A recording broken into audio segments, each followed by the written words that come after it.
Volvemos nuevamente acá en el estudio de lapatilla.com. Ahora en esta oportunidad nos acompaña el doctor Ángel Serpa Ponte, quien es profesor de Derecho Procesal Penal en varias casas de estudio del país. También fue presidente de una corte de apelaciones en el circuito judicial del área metropolitana de Caracas, el circuito judicial penal. Doctor, gracias por estar con nosotros acá en lapatilla.com. El día de ayer, 5 decisiones sorprenden a toda una nación, cuyo deseo es manifestar su voluntad y solicitar un cambio de presidencia en la presidencia de la República. De manera expedita, el Consejo Nacional Electoral acata esta decisión de estos 5 tribunales y quisiera preguntarle si es competencia, tienen jurisdicción estos tribunales penales para suspender un proceso a nivel nacional. Bueno, gracias por la invitación, Daniel Guillermo. Yo lo primero que debo expresarte, quiero asumir como una especie de sentido pedagógico que hay frente a esto, un tanto para explicar lo que mucha gente a lo mejor no asume y tratar de hacerlo en palabras entendibles. Fíjate, desde el año 99 tenemos lo que se llama un sistema acusatorio en el proceso penal venezolano. Antes del año 99 eran los jueces los que asumían la instrucción de las causas penales, etc. Desde el año 99, Código Orgánico Procesal Penal, se entiende que es el Ministerio Público que tiene el ejercicio de la acción penal. Cuando se cometen delitos de acción pública, es el Ministerio Público al que le compete iniciar un proceso, solicitar medidas cautelares, realizar una investigación, imputar a alguien en concreto. ¿Okay? Eso no ha cambiado. A pesar de las 9 reformas del Código Orgánico Procesal Penal, eso no ha cambiado. Yo he estado presenciando, yo he estado observando que, digamos, de meses para acá, esa función del Ministerio Público como que está un poco como vaciada, hay como un vaciaje, ¿verdad?, de la función de acción de parte del Ministerio Público. Uno lo observa a partir de actuaciones, por ejemplo, de la policía política, ¿verdad?, que está asumiendo imputaciones frente a alguien, y ahora nos encontramos con otra muestra más. Alguien se querella contra otros, dizque por la recolección ilícita, fraudulenta de firmas, sin que el Ministerio Público haya intervenido de forma alguna y presente una querella.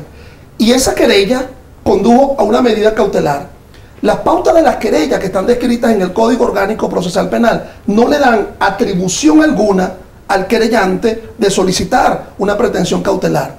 La pretensión cautelar le corresponde es al Ministerio Público, artículo 111.11 del Código Orgánico Procesal Penal. La Constitución, en el artículo 285, establece que es el Ministerio Público quien tiene que asumir el ejercicio de la acción penal. Fíjate que es muy poco lo que se sabe con respecto a esto, apenas ha trascendido lo que se conoce como algún tipo de medida cautelar.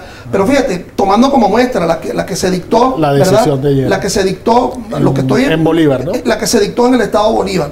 Fíjate que en ningún momento se habla de intervención alguna de parte del Ministerio Público, sino que es un querellante que presenta una querella contra alguien y entonces resulta que como consecuencia de la declaratoria con lugar de esa querella se dicta una medida. Un tribunal de control, debo decirte que ahorita esos 5 jueces son jueces provisorios. Es decir, sin ser abogado, uno dice, la lógica, una lógica no jurídica, una lógica de entendimiento general, te dice, ¿cómo 5 jueces de control de carácter provisorio pueden intervenir frente a un acto electoral de naturaleza general? Ni siquiera es un acto electoral de naturaleza particular, que uno asume la idea, acto administrativo, efectos particulares, efectos generales, de carácter general. Pero dictar una medida cautelar sin que alguien formalmente haya ostentado la condición de imputado y solamente a través de una querella en donde aparentemente no se ve intervención alguna del Ministerio Público. A lo mejor, si se conoce la decisión, se verá si intervino o no el Ministerio Público, pero lo que está a la vista, ¿verdad?, es simplemente un particular,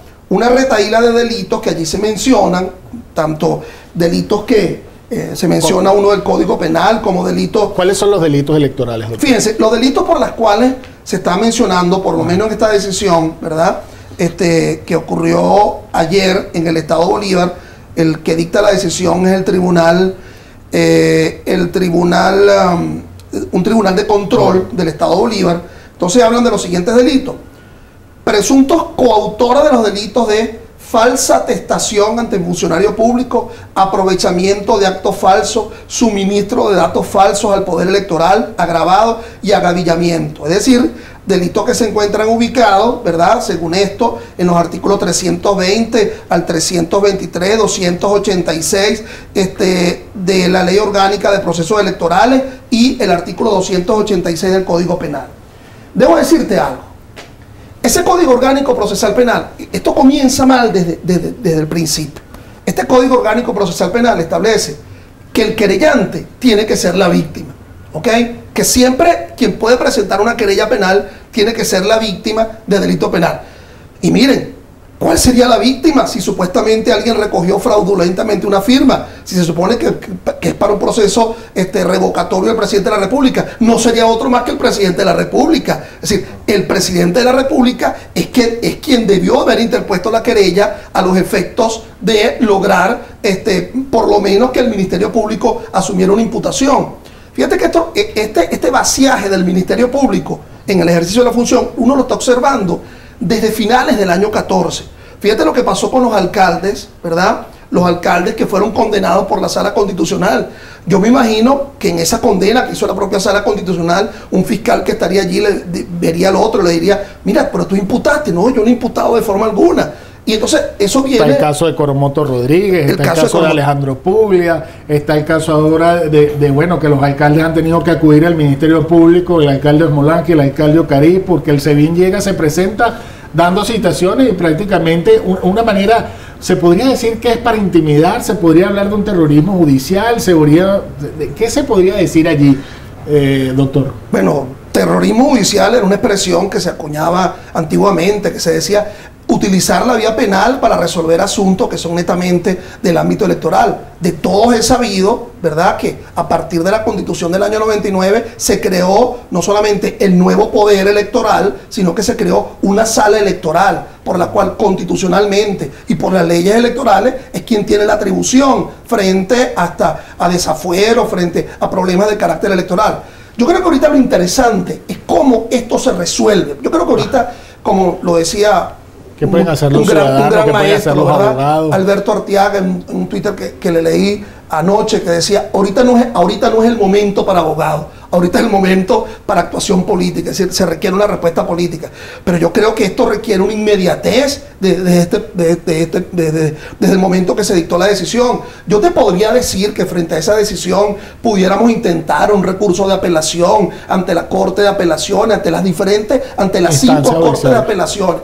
Pero yo creo que obviamente lo que procede en este caso es un amparo ante la Sala Constitucional directamente, pero siquiera es por lo que han dictado los jueces, sino por la suspensión que ha realizado la Sala Electoral a partir de decisiones de 5 jueces, en donde evidentemente hay problemas frente al establecimiento de la querella, hay problemas de capacidad de quien intentó la querella, hay problemas de no atribución de medidas cautelares al querellante, porque eso le corresponde es al Ministerio Público. Entonces, pero de inmediato debió haberse interpuesto un amparo ante la Sala Constitucional a los efectos de impedir esta suspensión, ¿verdad?, de esta medida, dado el carácter inmediato, breve, célere, con el cual está pautado una recolección de firmas.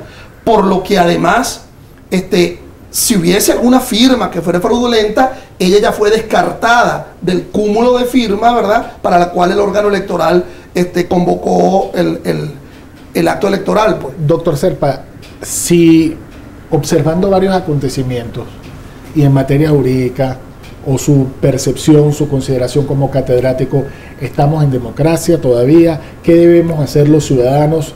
¿Qué deben hacer las organizaciones? ¿Qué deben hacer el pueblo en general? Si medimos la democracia, no solamente por el factor electoral, democrático, electivo, y por lo tanto ahora también revocatorio, porque ya solamente la Constitución no solamente estableció procesos electorales para designar, para elegir, sino también para revocar. Y por el cumplimiento de la Constitución, vemos que los dos aspectos han sido menoscabados. Es decir, hay un menoscabo al aspecto electoral por la vía revocatoria y hay un menoscabo frente al cumplimiento de la Constitución, porque jueces que no tienen la competencia, jueces que no tienen la asunción en el ámbito electoral, aceptándole ¿cómo se llama?, una querella frente a quien evidentemente no ostenta capacidad, está violentando todo un principio constitucional. Yo diría que hay un menoscabo franco de la democracia en nuestro país, y yo creo que esto amerita una respuesta inmediata. Fíjate que yo he pretendido, ¿verdad?, ser un tanto didáctico frente a ti para buscar soluciones. Es decir, pero obviamente es tanto el nivel de desafuero frente a lo jurídico y a lo inconstitucional que nos quedaríamos cortos en una entrevista para ir mencionando cada uno de los aspectos que aquí fueron violados. ¿Los ciudadanos qué deben hacer? El ciudadano debe protestar, evidentemente, y debe propiciar de alguna forma que esa voluntad que se expresó en la recolección del 1% de la firma se manifieste a través de un acto electoral. Es decir, yo creo que colectivamente debería asumirse una especie de amparo colectivo, ¿verdad?, de la ciudadanía en sentido global, a los efectos de impedir esa suspensión de ese referéndum, de esa recolección de firmas. Para finalizar, doctor, como catedrático, como profesor universitario, ¿qué le podría decir usted a estos jueces? Yo le podría decir que, en primer lugar, que existe una constitución, que existe un código orgánico procesal penal, pero que sobre todo debe haber conciencia y sentido de historia, y debe haber dignidad, que no solamente es el tema de lo jurídico, es el tema de la realidad histórica, sino es el tema vivencial, el tema de uno sentirse bien con uno mismo, el tema de tener una familia, el tema de vivir en un país en donde se está buscando una vía institucional para una salida y sin embargo se ha menoscabado a partir de decisiones francamente ilegales e inconstitucionales. Muchísimas gracias al doctor Ángel Serpa Ponte por haber compartido con nosotros estos minutos acá en el estudio de lapatilla.com. Fueron sus consideraciones ante estas decisiones que realizaron 5 tribunales el día de ayer en el país, producto a vísperas del próximo proceso de recolección de firmas para ir al referendo revocatorio del presidente Nicolás Maduro.